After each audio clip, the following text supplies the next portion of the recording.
আয়াতে কারিমে আল্লাহ তাআলা কি বলতেছেন নামাজের বিষয়? বিসমিল্লাহির রহমানির রহিম ওয়া'মুর আহলাকা বিস-সালাতি ওয়াসতাবির আলাইহা। আল্লাহ রাব্বুল আলামিন বলতেছেন, তার প্রিয় হাবিবকে বলতেছেন, হে আমার বন্ধু, আপনার পরিবার পরিজনকে নামাজের হুকুম করুন। আল্লাহ তাআলা তার হাবিবকে বলতেছেন যে আপনার পরিবার পরিজনকে নামাজের হুকুম করুন। বলেন সুবহানাল্লাহ। আল্লাহ নিজেই তার বন্ধুকে জানিয়ে দিচ্ছেন, ওয়াসতাবির আলাইহা, এবং আপনিও নিজেও নামাজের পাবন্দ হন, ইহতিমাম করতে থাকুন।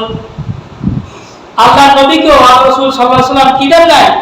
সাথ দেন নাই যে একটু পড়লাম ছেড়ে দিলাম, আপনি নবী হয়েছেন, আপনি আজকে একটু পড়লেন, কালকে আবার পড়লেন, সপ্তাহে একদিন জুমা পড়লেন, আবার ভক্ত নামাজ পড়লেন না।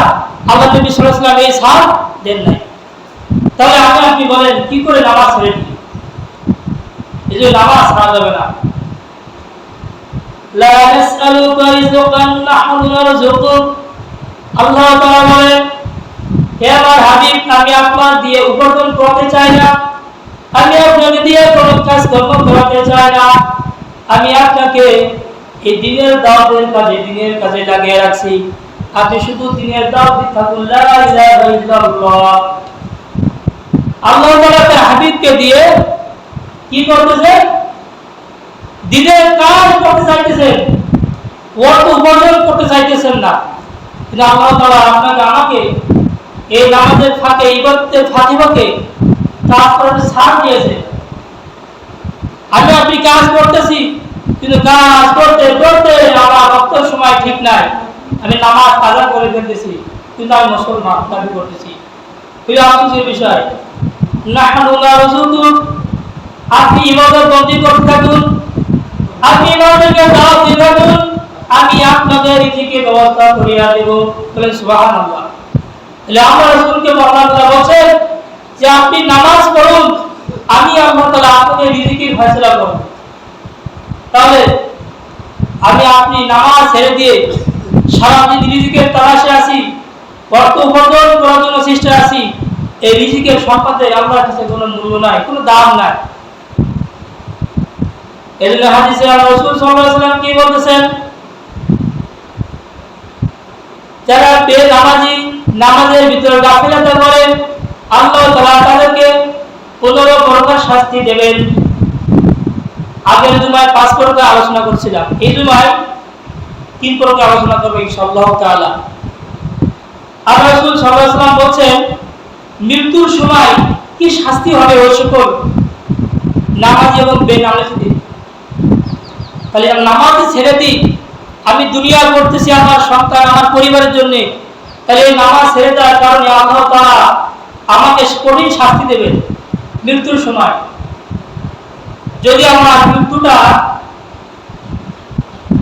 যে অনেকে বলে যে চোখ এমন উঠে গেছে যে গালে হাওয়া হয়ে গেছে, অনেক মানুষ আছে, আমি নিজেই দেখেছি, শুনেছি যে মানুষের যে নিজের পায়খানা করে নিজেই খায়, নাউযুবিল্লাহ।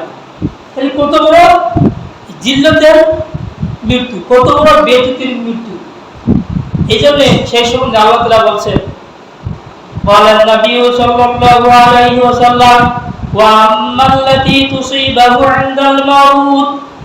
আল্লাহ রাসূল সাল্লাল্লাহু আলাইহি ওয়াসাল্লাম বলেছেন, দুনিয়াতে মৃত্যুর সময় মানুষকে যে শাস্তি দেওয়া হয়, সেই বিষয়ে আল্লাহ রাসূল সাল্লাল্লাহু আলাইহি ওয়াসাল্লাম বলেছেন, ফাকুলা ইন্নাহু ইয়ামুতু যালিলা। আল্লাহ রাসূল সাল্লাল্লাহু আলাইহি ওয়াসাল্লাম বলেন, ওই সকল বান্দা-বান্দীকে মৃত্যুর সময় বেইজ্জতি, জিল্লতের সহিত মৃত্যু দেওয়া হয়। নাউযুবিল্লাহ। সেটা কেমন মৃত্যু? অনেকে বিড়ি খাইতে খাইতে মৃত্যুবরণ করে। যেরকম আছে যে তার সারা জিন্দেগি বিড়ি নেশা ছিল, মৃত্যুর সময় সে শুধু বলছে, আমাকে হাতে একদম দেখাইছে, জবান পড়ে না, কিন্তু হাতে দেখাইছে কি, আমাকে বিড়ি দাও। আল্লাহ তাআলা তাকে ওই বিড়ি তার অবস্থায় মৃত্যু দিয়েছেন। নাউযুবিল্লাহ। তাহলে তার অভ্যাস ছিল কি, ওই বিড়িটা। আমার আব্বা সারাদিন কাজে কাজে থাকা, সম্পদ উপার্জন করা, সারাদিন আমার ধান্দা আমি কি করে প্রতিদিন 1000 টাকা ইনকাম করব, 500 টাকা ইনকাম করব, নামাজের কোনো খেয়াল নাই। তাহলে মৃত্যু ভালো হবে বলেন?